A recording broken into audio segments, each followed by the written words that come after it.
நம்ம சேனலை தொடர்ந்து பார்த்துட்டு இருந்து சப்ஸ்கிரைப் பண்ணாமல் இருந்தீங்க, சப்ஸ்கிரைப் பண்ணி வச்சுக்கோங்கம்மா. அப்போ தான் புது வரங்களை மிஸ் பண்ண உடனே பார்க்க முடியும். இவங்க எந்த மதத்தை சேர்ந்தவங்க சொல்கிறாங்கம்மா. ராசியும் பேர மேஷம் சொல்கிறாங்க, நட்சத்திரம் பேர பரணின்னு சொல்கிறாங்க. இப்போ இவங்க 2ஆம் திருமணத்தை அவங்க பார்த்து வராங்க.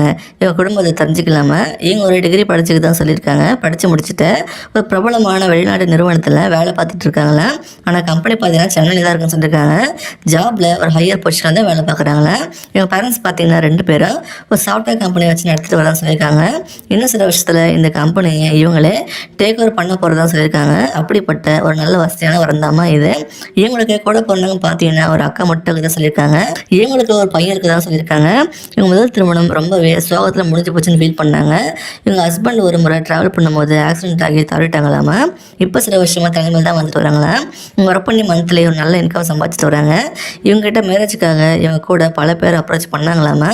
ஆனால் இவங்களை விட வசதியான ஆளை மேரேஜ் பண்ண விருப்பம்லாம் சொல்லியிருக்காங்க. ஒரு மிடில் கிளாஸ் ஆளாக இருந்தால் தான் மரியாதை நடத்தவங்க நம்புறாங்கம்மா.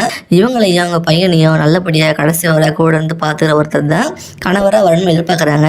உங்களுக்கு பசங்க இருந்தாலும் ஓகேன்னு சொல்லியிருக்காங்க. வீட்டோட மாப்பிள்ளையை எதிர்பார்க்குறாங்கம்மா. வேலைக்கு போகணும்னு அவசரம் சொல்லியிருக்காங்க. எந்த கெட்ட பழக்கமும் இருக்கணும்னு சொல்லியிருக்காங்க.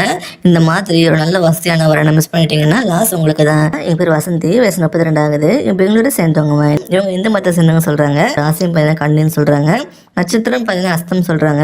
இப்போ இவங்க 2ஆம் திருமணத்தை அவர் பார்த்துட்டு வராங்களா. இவங்க குடும்பத்தை தெரிஞ்சுக்கலாமா. இவங்க ஒரு ஸ்ட்ரைட் ஃபார்வர்டு கேரக்டர் சொல்லியிருக்காங்கம்மா. மனசில் எதையும் வச்சுக்க மாட்டாங்களா. பொதுவாக ஓப்பனாக பேசக்கூடியன்னு சொல்லியிருக்காங்க.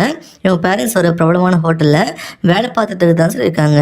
இவங்களுக்கு ஒரு பொண்ணு இருக்கிறதா சொல்லியிருக்காங்க. இவங்க கூட பிறந்தவங்க பார்த்தீங்கன்னா யாருமே இல்லைன்னு சொல்கிறாங்கம்மா. இவங்க வீட்டுக்கு ஒரே பொண்ணு தானே. ஒர்க் பண்ணி மந்த்லி ஒரு நல்ல வருமானம் வந்துட்டு சொல்லியிருக்காங்க. இவங்க முதல் திருமணம் அரேஞ்ச் பண்ணி தான் நடந்ததுன்னு சொல்கிறாங்க. அப்புறம் இவங்களுக்குள்ள ஒத்து போகலன்னு தனியாக பிரிஞ்சு வந்துட்டு தான் சொல்கிறாங்க. ஒரு நல்ல வருமானம் இருக்குன்னு எதிர்பார்க்குறாங்க. இவங்களையும் அவங்க பொண்ணையும் நல்லா பார்த்துக்கணும்னு எதிர்பார்க்குறாங்க. உங்களுக்கு பசங்க இருந்தாலும் ஓகேன்னு சொல்லியிருக்காங்கம்மா.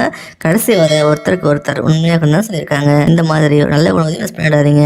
நீங்கள் எதிர்பார்க்குற மாதிரி உங்களால் இருக்க முடியும்னு நினச்சிங்கன்னா நீங்கள் அடுத்த ஸ்டெப் எடுத்து வைக்கலாம். இவங்களை பிடிச்சிருந்தா இந்த வீடியோக்கு லைக் பண்ணிவிட்டு ஒரு பட்ட கமெண்ட்லாம் சொல்லுங்கம்மா. அடுத்து வரேன்னு பார்க்க இப்போ ஸ்க்ரீனில் வர இந்த லிங்கை கிளிக் பண்ணி பாருங்கம்மா. வாழ்க வளமுடன்.